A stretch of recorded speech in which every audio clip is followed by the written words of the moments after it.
From Virginia to upstate New York, conservative students there censored at the University of Buffalo. School officials and student leaders reversing a decision to recognize the popular student group Young Americans for Freedom.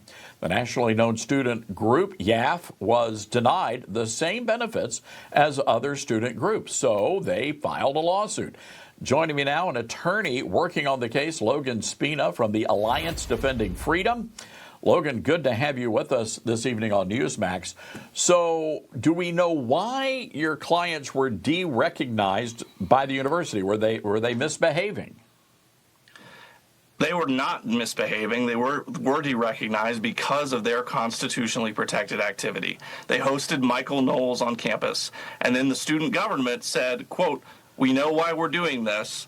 And then they passed a policy that targeted Young Americans for Freedom by saying you can't be a recognized student group on campus if you're associated with a national group. But they had all kinds of exceptions to that rule, and so it was clear that they were really going after Young Americans for Freedom on campus because of their association with Young America's Foundation, the national organization. That's why we filed this lawsuit, because of this violation of their freedom of association and speech. Oh, that Michael Knowles, you know that guy. He's a rabble-rouser, Logan. Jeez-a-loo. This is insanity. And again, we're talking about a very well-respected guy, and I've known Michael Knowles for years. He's a good guy. He goes toe-to-toe with liberals and is never offensive. This is just lunacy. It's absolutely a substantial problem on America's public universities. Somebody like, as you mentioned, Michael Knowles, who does present arguments. He bases his speeches on facts, good reasoning. He engages well with other people. And yet, because of the subject matter and the viewpoints he expresses, you're right, there's sort of a lunacy type of response to what he presents. And you get student organizations that are then de-recognized. They have their constitutional rights taken away because they're trying to engage in a good faith debate that our universities, especially our public universities in this country, should be encouraging. You know, it's bad enough, though, that you've got these liberal groups that are being funded on these campuses, and they're always invading the conservatives, trying to shut down, the meetings and whatnot. They get the money, but the conservative kids don't. And, Logan, I have to imagine it's not just unique to the University of Buffalo. Are you guys seeing this happen at other schools around the country? Unfortunately, yes. You are seeing student organizations stripped of their ability to receive the same benefits, especially funding, but also access to facilities and other constitutionally guaranteed freedoms at universities based on their views.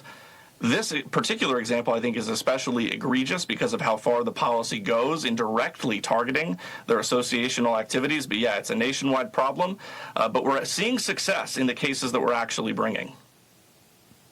So I'm just curious, in your interactions with the university, have they, do they see the error of their ways here? There's some evidence that they did and then just tried to sweep it under the rug. So the policy they originally passed that targeted Young Americans for Freedom because of their association with the national group, they then rescinded after being sued. But then they replaced it with essentially invigorated enforcement of old policies that they'd never really enforced before, which requires students to essentially sign away their constitutional rights as a condition of being officers of any recognized group.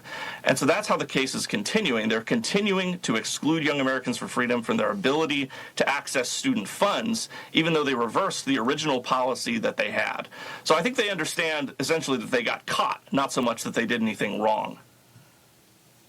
I have to tell you, I'm pretty impressed, though, that you've got students that were willing to stand up and say, you know what, this is important, and yeah, we're trying to get an education, a degree here, but we also need to stand up for what is right. I mean, that's a pretty bold thing for these college kids to do.